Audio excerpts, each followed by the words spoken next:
Hi guys, good morning. Welcome to Vibhu YouTube channel. ಇವತ್ತಿನ vlog ಏನಪ್ಪ ಅಂತ ಅಂದರೆ, ನಮ್ಮ ಜಸ್ಸುಗೆ 1 ಇಯರ್ ಆಯ್ತಲ್ವ, ಸೊ ಅದಕ್ಕೆ ವ್ಯಾಕ್ಸಿನೇಷನ್ ಹಾಕ್ಸ್ಬೇಕು ಹೇಳೋಣ ಅಂತ ಅಂದ್ಬಿಟ್ಟು ಈ ವ್ಲಾಗ್ನ ಮಾಡ್ತಾಯಿದ್ದೀನಿ. ಈಗ ಫಸ್ಟು ನಾನು ಒಂದು ಸ್ವಲ್ಪ ಫ್ರೆಶ್ ಅಪ್ ಆಗಬೇಕು. ಸ್ನಾನ ಮಾಡ್ಕೊಂಡು ರೆಡಿಯಾಗಿ ನಿಮಗೆ ಸಿಗ್ತೀನಿ. ಫ್ರೆಶ್ ಅಪ್ ಆಗಿ ಹಿಂಗೆ ರೆಡಿ ಆಗಿದ್ದೀನಿ. ಜಸ್ಟ್ ಸಿಂಪಲ್ ಒಂದು ಗ್ರೀನ್ ಕುರ್ತಾ ಹಾಕ್ಕೊಂಡಿದ್ದೀನಿ. ಈಗ ನಮ್ಮ ಜಸ್ಸುನ ಸ್ವಲ್ಪ ರೆಡಿ ಮಾಡಬೇಕು. ಅಂದರೆ ಸ್ವಲ್ಪ ಹೇರ್ಸ್ ಎಲ್ಲ ಕೂಮ್ ಮಾಡಿ ಅವಳನ್ನ ಒಂಚೂರು ರೆಡಿ ಮಾಡ್ತೀನಿ. ಜಸ್ಸುಗೆ ಕೂಮ್ ಮಾಡೋಕೆ ಕೂತ್ಕೊಂಡಾಗ ಫುಲ್ಲು ಟ್ಯಾಂಗಲ್ ಆಗಿಬಿಟ್ಟಿತ್ತು ಹೇರ್ಸು. 2 ಡೇಸಿಂದ ಕೂಮ್ ಮಾಡಿರಲಿಲ್ಲ. ನಿಮ್ಮ ಮನೇಲೂ ಶಿಡ್ಸೂಸ್ ಇದ್ದರೆ ಗೊತ್ತಿರುತ್ತೆ, ಡೈಲಿ ನಾವು ಹೆಂಗೆ ನಮ್ಮ ಹೇರ್ನ ಕೂಮ್ ಮಾಡ್ಕೋತೀವೋ ಅದಕ್ಕೂ ಹಂಗೆ ಕೂಮ್ ಮಾಡಬೇಕು, ಇಲ್ಲಾಂದರೆ ಟ್ಯಾಂಗಲ್ ಆಗಿಬಿಡುತ್ತೆ. ಅದೇ ಥರ ಇವಳಿಗೂ ಆಗಿತ್ತು. ಜಸ್ಸುನು ರೆಡಿ ಆದ್ಲು. ಅಕ್ಕ ಖುಷಿ ಇಲ್ಲ ಅವಳೆ. ಈಗ ಹೋಗಿ ಚುಚ್ಚಿಸ್ತೀನಿ ಇಂಜೆಕ್ಷನು. ಹಾಂ, ವ್ಯಾಕ್ಸಿನ್ ಕಾರ್ಡ್ ತೊಗೊಂಡಾಯಿತು. ಅಂದರೆ ಲಾಸ್ಟ್ ಇರಿ ತೋರಿಸ್ತೀನಿ.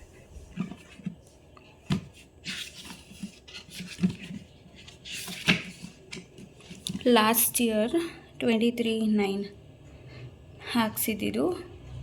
ಸೊ ಈ ವರ್ಷ 23 ಇದು. ಇವತ್ತು ಆಲ್ರೆಡಿ 24 ಆಗಿದೆ. ಒನ್ ಡೇ ಏನಾಗಲ್ಲ, ಬಟ್ ನೆನ್ನೆ ಬ್ಯುಸಿ ಇದ್ದೆ, ಹೋಗೋಕ್ಕಾಗಲಿಲ್ಲ. ಸೊ ಇವತ್ತು ಹೋಗ್ತಾ ಇದ್ದೀನಿ. ಇವತ್ತು ಇಂಜೆಕ್ಷನ್ ಹಾಕಿಸ್ಕೊಂಡು ಜಸ್ಸುಗೆ ಬರೋದು. ಈಗ ನನ್ನ ಜೊತೆ ಚೋಟುನು ಬರ್ತಾಯಿದ್ದಾನೆ. ಅಂದರೆ ಅವ್ನಿಗೆ ಸ್ವಲ್ಪ ಫ್ರೀ ಇತ್ತು ಇವತ್ತು, ಅದಕ್ಕೆ ಬರ್ತಾಯಿದ್ದಾನೆ ನನ್ನ ಜೊತೆ. ಚೋಟು ಯಾರು ಅಂತ ಕೇಳ್ತೀರಾ ಅನಿಸುತ್ತೆ ನೀವೆಲ್ಲ. ಚೋಟು ಯಾರಂದರೆ ಚೋಟು ಅವರಮ್ಮ ನಮ್ಮಮ್ಮ ಇಬ್ಬರು ಫ್ರೆಂಡ್ಸು. ಸೊ ನಾವು ಫ್ರೆಂಡ್ಸು, ನಾವು ಒಂಥರ ಫ್ಯಾಮಿಲಿ ಫ್ರೆಂಡು. ಅವರಮ್ಮ ನಮ್ಮಮ್ಮ ತುಂಬಾ ಕ್ಲೋಸ್ ಇದ್ರಲ್ಲ, ಸೊ ಹಾಗೆ ನಾವು ಫ್ರೆಂಡ್ ಆದ್ವಿ. ನಮ್ಮಮ್ಮ ಅದರಿಂದ ನಾವು ಫ್ರೆಂಡ್ ಆಗಿದ್ದು. ನಾವು ಹೆಸರು ವಿನಯ್ ಅಂತ, ಬಟ್ ನಾನು ಚೋಟು ಅಂತಲೇ ಕರೆಯೋದು. ಇದೊಂದು ಹೇಳಬೇಕಿತ್ತು ನಿಮಗೆ. ಇವಾಗ ಹೋಗ್ತಾ ಅವನು ಜಾಯಿನ್ ಆಗ್ತಾನೆ ನಮ್ಮ ಜೊತೆ. ನಾವು ಇವಾಗ ಇದ್ದೀವಿ ವ್ಯಾಕ್ಸಿನ್ ಹಾಕ್ಸೋಕ್ಕೆ ನಮ್ಮ ಜಸ್ಸುಗೆ. 1 ಇಯರ್ ವ್ಯಾಕ್ಸಿನ್ ಇದು. ಬಾ, ಎಲ್ಲೋ ಕರ್ಕೊಂಡು ಹೋಗ್ತಾವ್ರೆ ಈಚ್ ಕಡೆ ಅಂತ ಅಂದ್ಬಿಟ್ಟು ಫುಲ್ ಖುಷಿ ಆಗ್ಬಿಟ್ಟವಳೆ.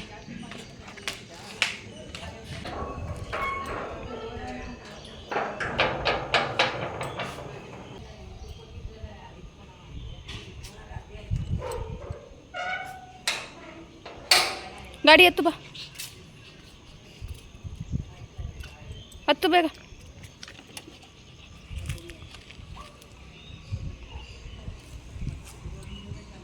ಚೋಟು ಅವ್ರ ಮನೆ ಹತ್ರ ಬಂದೆ, ಅವನಿನ್ನ ಬಂದೇ ಇಲ್ಲ. ಲೇಟಾಗಿ ರೆಡಿ ಆಗ್ತಾನೆ ಯಾವಾಗ್ಲೂ. ತಡೀರಿ ಕರಿತೀನಿ. ಚೋಟು,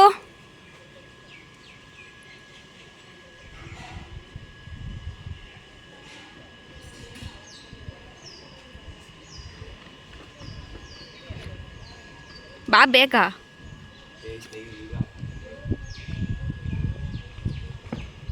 ಎಷ್ಟೊತ್ತು ಬರೋದು?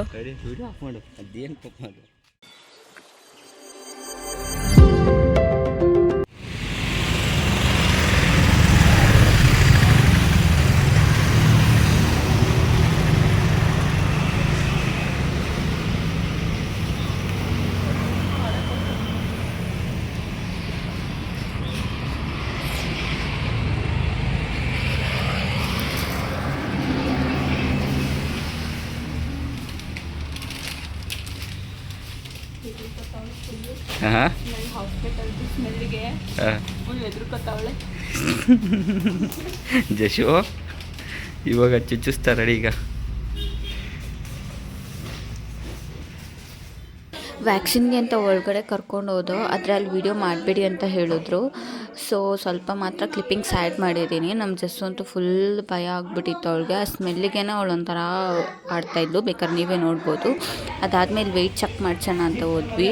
6 kg 200 ಗ್ರಾಮ್ದು. It is a healthy weight. ಅದಾದಮೇಲೆ ವ್ಯಾಕ್ಸಿನ್ ಆದಮೇಲೆ ಬಂದು ಅವಳಿಗೆ ಸ್ವಲ್ಪ ಟ್ರೀಟ್ಸ್ ಏನಾದ್ರು ತೊಗೊಳ್ಳೋಣ ಅಂತ ಬಂದು ನೋಡ್ತಾ ಇದ್ದೆ. ಅಲ್ಲಿ ಎಲ್ಲ ಥರನೂ ಟ್ರೀಟ್ಸ್ ಇತ್ತು. ನಾನು ಚೀವ್ ಬೋನ್ ಮಾತ್ರ ತೊಗೊಂಡೆ. ಅಲ್ಲಿ ಬೆಲ್ಟ್ಗಳು ಮಾತ್ರ ಚೆನ್ನಾಗಿತ್ತು, ಆದರೆ ನಮ್ಮ ಜಸ್ಸುಗೆ ಆಲ್ರೆಡಿ ಇದ್ದಿದ್ದರಿಂದ ನಾನು ಯಾವ ಬೆಲ್ಟು ಪರ್ಚೇಸ್ ಮಾಡೋಕ್ಕೆ ಹೋಗಲಿಲ್ಲ. ಬಟ್ ಕಲರ್ಸ್ ಅಂತೂ ನಂಗೆ ತುಂಬಾ ಇಷ್ಟ ಆಯಿತು. ಅಲ್ಲಿ ಇದ್ದಿದ್ದು ಬೆಲ್ಟು, ಅಂದರೆ ವಾಕಿಂಗ್ ಕರ್ಕೊಂಡೋಗಕ್ಕೆ ಹಾಕ್ತೀವಲ್ಲ ಬೆಲ್ಟು, ಆ ಕಲರ್ಸ್ ಅಂತೂ ನಂಗೆ ತುಂಬಾ ಇಷ್ಟ ಆಯಿತು. ಆದರೂ ತೊಗೊಳ್ಳಿಲ್ಲ ನಾನು, ಹಾಗೆ ಬಂದ್ವಿ.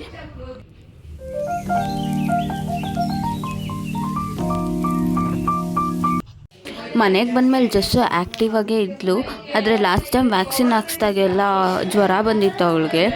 ಸೊ ಈ ಸಲವೂ ಜ್ವರ ಬರುತ್ತೆ ಅಂದ್ಕೊಂಡೆ, ಆದರೆ ಆ್ಯಕ್ಟಿವ್ ಆಗೇ ಇದ್ಲು. ಬೋನ್ ತೊಗೊಂಬಂದಿದ್ವಲ್ಲ ಅದನ್ನು ತೊಗೊಂಡು ತಿಂತಾನೇ ಇದ್ಲು. ಒಂದು 2 hours ಆದ್ರೂ ಅದನ್ನು ಬಿಟ್ಟೇ ಇರಲಿಲ್ಲ, ಅದ್ರ ಜೊತೆನೇ ಇದ್ದಿದ್ಲು, ಊಟ ಮಾಡಿರಲಿಲ್ಲ. ಆಮೇಲೆ ಒಂದು 2 hours ಅದಾದಮೇಲೆ ಎಗ್ ಹಾಕ್ಬಿಟ್ಟು ರೈಸ್ ಹಾಕ್ಬಿಟ್ಟು ಮೊಸರು ಹಾಕಿದ್ದೆ, ತಿಂದ್ಲು ಊಟನ, ಆರಾಮಾಗಿ ಇದ್ಲು. ಬಟ್ ಲಾಸ್ಟ್ ಟೈಮ್ ವ್ಯಾಕ್ಸಿನ್ ಹಾಕ್ಸ್ದಾಗೆಲ್ಲ ಫುಲ್ಲು ಜ್ವರ ಬಂದಿತ್ತು. ಆಮೇಲೆ ಒಂಥರ ಡಲ್ಲಾಗಿದ್ಲು, ಅಲ್ಲಿ ಏನಾದರೂ ಮುಟ್ಟಿದ್ರೆ ಬಡ್ಕೊಳ್ಳೋಳು ಹಂಗೆ ಆಗ್ತಾಯಿತ್ತು.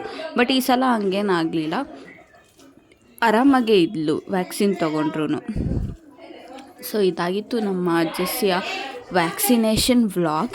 ಈ ವ್ಲಾಗ್ ನಿಮ್ಗೆ ಇಷ್ಟ ಆಗಿದ್ದರೆ ಪ್ಲೀಸ್ ಸಬ್ಸ್ಕ್ರೈಬ್ ಮಾಡ್ಕೊಳ್ಳಿ, ಬೆಲ್ ಬಟನ್ ಆನ್ ಮಾಡ್ಕೊಳ್ಳಿ, ಸೊ ದಟ್ ನಾನು ವಿಡಿಯೋ ಅಪ್ಲೋಡ್ ಮಾಡಿದಾಗ ಬೇಗ ನಿಮಗೆ ಬಂದು ರೀಚ್ ಆಗುತ್ತೆ. ಆ್ಯಂಡ್ ನಿಮ್ಮ ಫ್ಯಾಮಿಲಿ ಫ್ರೆಂಡ್ಸ್ ಜೊತೆಗೂ ಶೇರ್ ಮಾಡಿ ಈ ವಿಡಿಯೋನ. ಯಾರೆಲ್ಲ ಈ ವಿಡಿಯೋನ ಸಬ್ಸ್ಕ್ರೈಬ್ ಮಾಡ್ದಲೇ ನೋಡ್ತಾ ಇದ್ದೀರಾ, ದಯವಿಟ್ಟು ಸಬ್ಸ್ಕ್ರೈಬ್ ಮಾಡ್ಕೊಂಡು ನೋಡಿ. ಇನ್ನು ನಿಮಗೆ ಮುಂದೆ ಚಾಲೆಂಜಿಂಗ್ ವ್ಲಾಗ್ಸ್ ಅದೆಲ್ಲ ಮಾಡಬೇಕಂದ್ರೆ ನಿಮ್ಮ ಸಪೋರ್ಟ್ ನನಗೆ ತುಂಬಾ ಇಂಪಾರ್ಟೆಂಟ್. ಸೊ ಪ್ಲೀಸ್ ಸಪೋರ್ಟ್ ಮಾಡಿ. ನೀವು ಸಬ್ಸ್ಕ್ರೈಬ್ ಮಾಡೋದ್ರಿಂದ, ನೀವು ನನ್ನ ವೀಡಿಯೋಗೆ ಲೈಕ್ ಮಾಡೋದ್ರಿಂದ ನನಗಿನ್ನೂ ಎನ್ಕರೇಜ್ಮೆಂಟ್ ಸಿಗುತ್ತೆ ನೆಕ್ಸ್ಟ್ ವೀಡಿಯೋಸ್ ಮಾಡೋಕ್ಕೆ. ಸೊ ಪ್ಲೀಸ್ ಸಬ್ಸ್ಕ್ರೈಬ್ ಮಾಡಿ, ಲೈಕ್ ಮಾಡಿ, ಶೇರ್ ಮಾಡಿ, ಸಪೋರ್ಟ್ ಮಾಡಿ ಅಂತ ಹೇಳ್ತಾ ನಾನು ಈ ವಿಡಿಯೋನ ಎಂಡ್ ಮಾಡ್ತಾಯಿದ್ದೀನಿ. Okay, bye, meet you in next video.